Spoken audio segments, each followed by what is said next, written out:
Introduction and Abstraction. Introduction. Across time and history, the self has been debated, discussed, and fruitfully or otherwise conceptualized by different thinkers in philosophy. Eventually, with the advent of the social sciences, it became possible for new ways and paradigms to re-examine the true nature of the self. People put a halt on a speculative debates on the relationship between the body and soul, eventually rename body and the mind. Thinkers just eventually got tired of focusing on the long-standing debate since 6th century BC between the relationship of these two components of the human persons. Thinkers just settled on the idea that there are two components of the human person and whatever relationship these two have is less than important than the fact that there is a self. The debate shifted into another locus of discussion, given the new way of knowing and the growth of the social sciences. It became possible for new approaches to the examination of the self to come to the fore. One of the Lucy, if not the most important axis of analysis, is the relationship between the self and the external world. What is the relationship between external reality and the self? In the focus, famous Tarzan story, the little boy named Tarzan was left in the middle of the forest. Growing up, he never had an interaction with any other human being but apes and other animals. Tarzan grew up acting strangely like apes and unlike human persons. Tarzan became an animal. In effect, his sole interaction with them made him just like one of them. Disappointedly, human persons will not develop as human persons without intervention. This story, which was supposed to be based on real-life challenges, the long-standing notion of human person being special and being a particular kind of being in the spectrum of living entities. After all, our souls are not special because of the soul infused into us. We may be gifted with intellect and the capacity of rationalize things, but at the end of the day, our growth and development. Abstraction. What is the self? The self, in contemporary literature and even common sense, is commonly defined by the following characteristics: separate, self-contained, independent, consistent, unitary, and private. By separate, it is meant that the self is distinct from other selves. The self is always unique and has its own identity. One cannot be another person. Even twins are distinct from each other. Second, self is also self-contained and independent because in itself it can exist. Its distinctiveness allows it to be self-contained with its own thoughts, characteristics, and volition. It does not require an other self for it to exist. It is consistent because it has a personality that is enduring and therefore can be expected to persist for quite some time. Its consistency allows to be studied, described, and measured. Consistency also means that a particular self-trait, characteristic, tendencies, and potentialities are more or less than the same. Self is unitary in that is the center of all experience and thoughts that run through a certain person. Ang topic ko ngayon is all about the self and culture. So, how does the culture affects the self? Remaining the same person and turning chameleon by adapting to one's context seems paradoxical. However, the French anthropologist Marcel Mauss has an explanation for this phenomenon. According to Mauss, every self has two more faces, persona and moi. Moi refers to a person's sense of who he is, his body, and his basic identity, his biological givenness. Moi is a person's basic identity. Persona has much to do with what it means to live in a particular institution, a particular family, a particular religion, a particular nationality, and how to behave given expectation and influenced by others. So, yung moy is the sense of self. Example, wear tall shorts. While personally naman, focus on society, kung ano yung tingin nila sa'yo, kung matalino ka, mabait ka, mayaman, masipag, and many more. In the story above, June might have a moy, but certainly, he has to shift personally from time to time to adapt his social situation. He knows who he is, and more or less, he is confident that he has unified, coherent self. However, at some point, he has to sport his stern professional. Another day, he has to be the doting but strict father that he is. Inside his bedroom, he can play goppy with his wife, Jo. In all this and more, John retains who he is. His being John, is moy, that part of him that is stable and static all throughout. This dynamic and capacity for different personnel can be illustrated better cross-culturally. An example for this is an overseas Filipino worker or OFW adjusting to life in another country where it's a very good case to study. In the Philippines, many people unabashedly violate jaywalking rules. A common Filipino threats, road even national one, as basically his and so he just merely crosses wherever and whenever.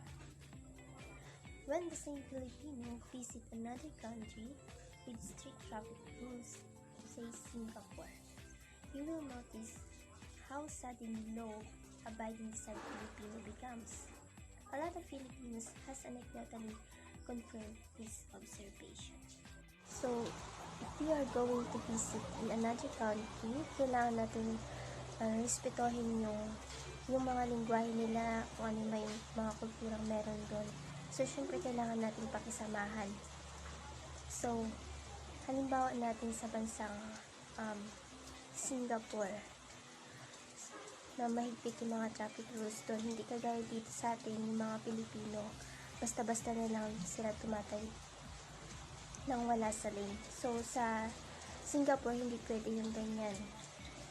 So, kailangan mo sumunod sa mga rules nila.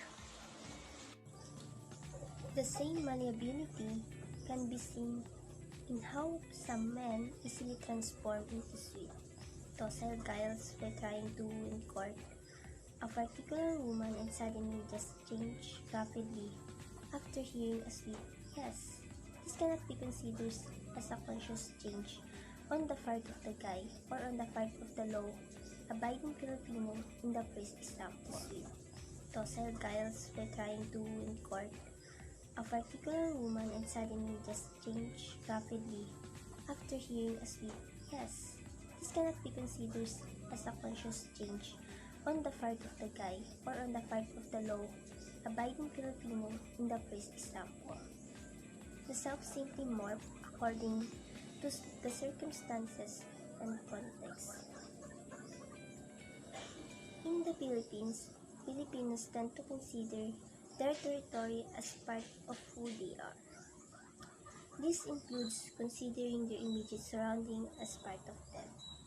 Thus, the perennial tapat ko means ko, Filipinos most probably do not consider national roads something external to who they are. It is a part of them, and they are a part of it. Thus, crossing the road wherever and wherever becomes a no-brainer. In another country, however, the Filipino recognizes that he is a foreign territory where nothing technically belongs to him. He has to follow the rules or else he will be upheld. Language is another interesting aspect of the social constructivism. The Filipino language is incredibly interesting to talk about.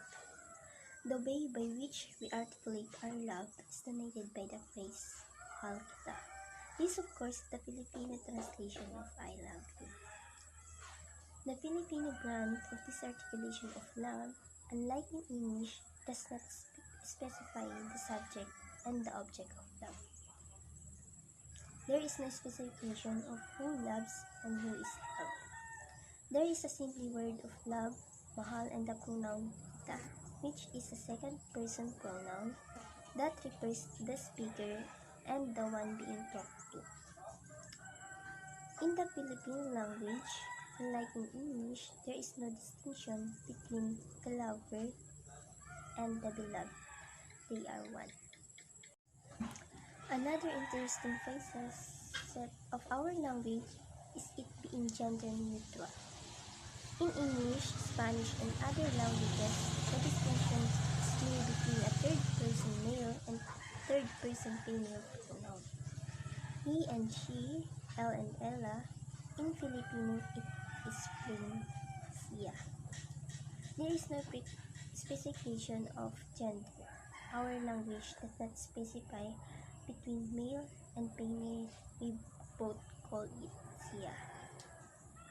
So, another example natin sa language is dito sa atin sa Pilipinas. So, maraming regions in each county or province has a unique language. Example in Luzon. Many Filipinos speaks Tagalog, while if you go to Visayas region, they commonly speaks Bisaya. So, they have a unique language, and also they have a unique language to have also a unique culture.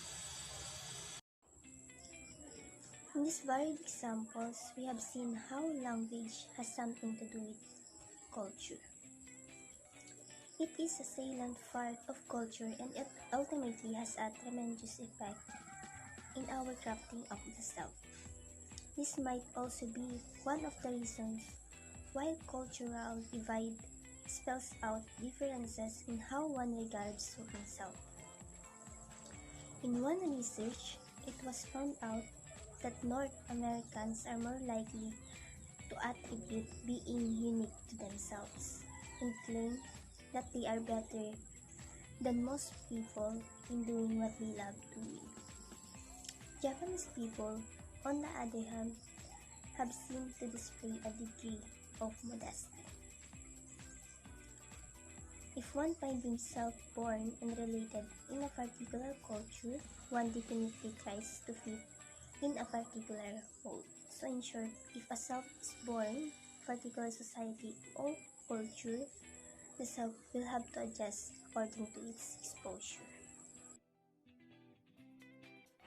Good day everyone, I'm Angela Arangurin and my report is all about the self and the development of social world. So how do people actively produce their social worlds? How do children growing up become social beings? How can a boy turn out to be just like an ape? How do twins coming out from the same mother turn out to be terribly different when given up for adoption? So itong mga question na to po, it is probably we can answer this in this lesson. More than his givenness, personality, tendencies, and propensities among others, one is believed to be in active participation in the shaping of the self. Most often, we think the human person are just passive actors in the whole process of shaping of selves. That men and women are born with particularities that they can no longer change.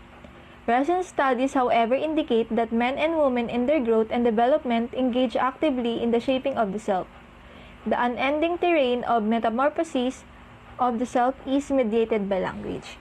So, because of the society that we live in, we thought both men and women with particularities has no chance to change. But with the help of language or communicating and socializing with other people, we can change and develop ourselves. We share knowledge and gain knowledge by the form of communicating and socializing with others. Sometimes, the reason why we can't improve ourselves is because we are living in our own comfort zone. We don't want to try other things and socialize with other people. That's the reason why we can't improve ourselves. According to Schwartz, White, and Lutz of 1993, language as both publicly shared and privately utilized symbol system is the site where the individual and the social make and remake each other. So, in the help of language, we can share our knowledge with other people. Doesn't matter if it's you share it in public in front of many people or person-to-person conversation or socialization. And can also help other people to gain knowledge and actively produce our social worlds. Di ba nga, sabi nila, we humans are social beings. We share mirror neurons that allow us to match each other's emotion, unconsciously and immediately. We link emotion to each other. We anticipate and mirror each other's movement when we're in sympathy or agreement with one another, when we're on the same side. So, nagkakaintindihan tayo dahil sa language. Yung mga emotions natin, yung damdamin natin, nasi-share natin sa iba because of language. Yun po yung ibig sabihin ng quotation. For Mead and Vygotsky, the way that human persons develop is with the use of language acquisition and interaction with others. The way that we process information is normally a form of an internal dialogue in our head. Those who deliberate about moral dilemmas undergo this internal dialogue. Should I do this or that? But if I do this, it will be like this. Don't I want the other option?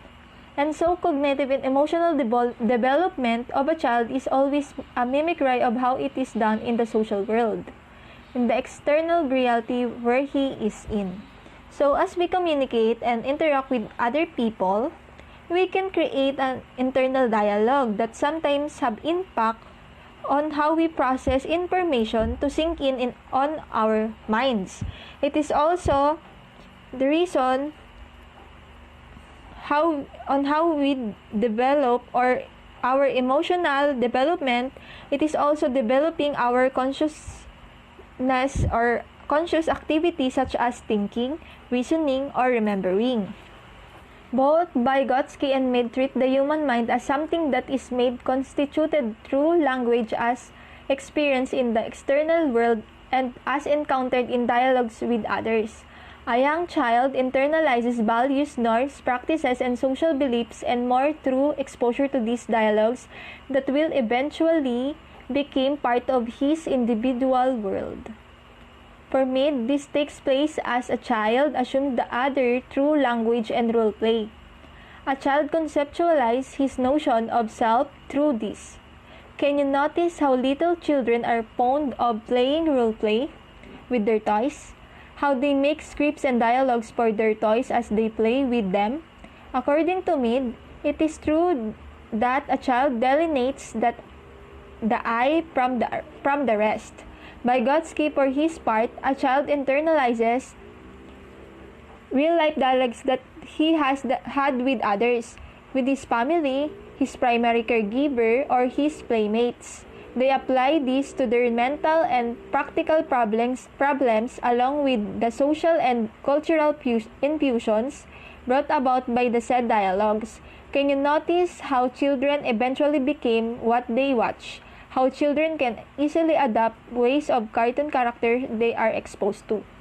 So, sometimes what we encountered in the external world or in the reality, we applied it in our internal world or to ourselves.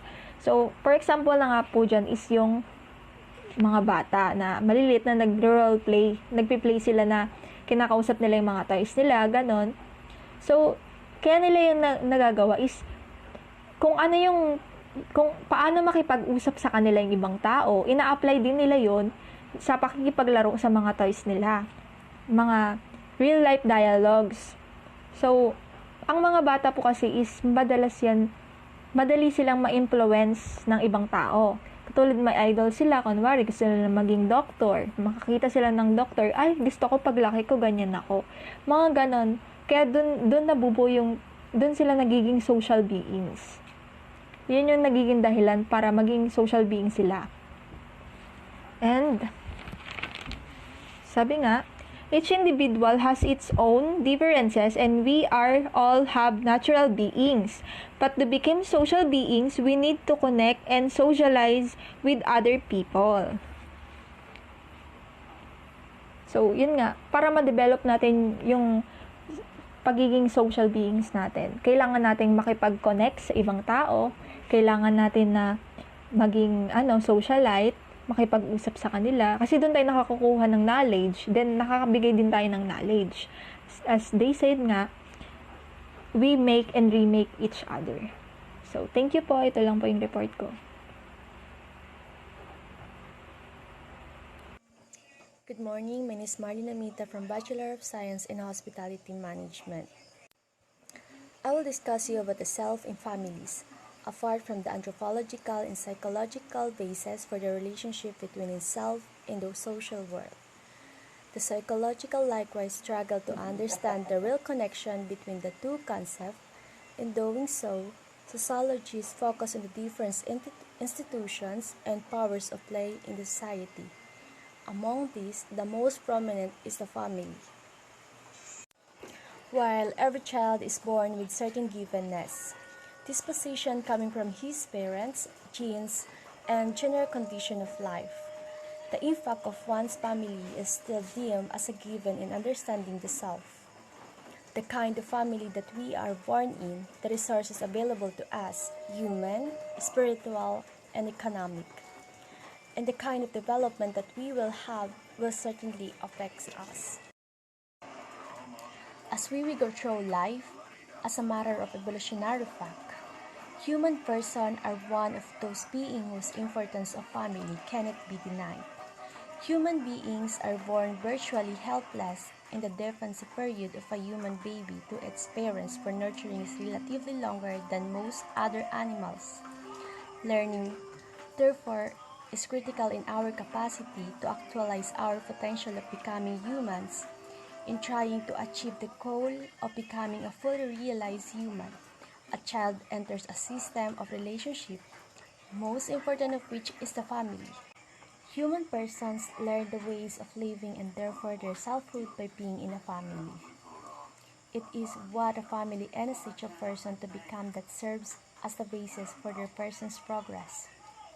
Babies internalize ways and style that they observe from their family by imitating, for example, the language of its primary against of rearing its family. Babies learn the language. The same is true for ways of behaving. Notice how kids reared in a respectful environment becomes respectful as well, and the converse if raised in a converse family. Internalizing behavior may either be conscious or unconscious. Table manners of ways of speaking to elders are things that are possible to teach and therefore are consciously learned by kids. Some behaviors and attitudes, on the other hand, may be indirectly taught through rewards and punishments. Others, such as a sexual behavior or how to comfort emotion, are learned through subtle means like the tone of the voice or intonation of the models. It is then clear at this point that those who develop and eventually grow to become adults who still did not learn simple matters like basic manners of conduct failed in internalizing due to parental or familial failure to initiate them into the world. Remember that it is the family that we learn the basic of everything because we have a family. We learn our language and culture because we have a families. We have a different perception of morality and value because we were taught during childhood. How we present ourselves in front of others, how we acquired manners in doing things, and even how we cope various challenges in our life. We owe it to the families. Without the families, biologically and sociologically, a person may not even survive or become a human person. For example, in the case of Tarzan, although it is a miracle that he survived the plane crash when he was still a baby, and grows into a man with the help of the animals in the jungle, we cannot say that Tarzan is a human because he does not have language man and the intellect of man. He does not behave like a man but like the animals instead. He does not have a culture which make a one a human. He does have not a self-food that any human has. But this is until he met the loveliest life chain, who taught him everything which became a human. Gender in the South. Gender roles influence adolescent self-esteem during adolescence. Girls appear to be more vulnerable than boys to the negative psychological health effects of stress. They present significantly higher levels of adoptions, depression. Gender identify examples. Most societies think there are only two genders that people identify with, either male or female. This belief is called the gender binary. But gender is about how you experience your own gender. Despite what society expects your gender can be shown through your identify. Gender identity. U.S. society allows for some levels of flexibility when it comes to acting out gender roles. To a certain extent, men can assume some feminine roles and women can assume some masculine roles without interfering with their gender identity. Gender identity is a person's deeply held internal perceptions of his or her gender. Individuals who identify with role that is the difference from their biological sex are called transgender.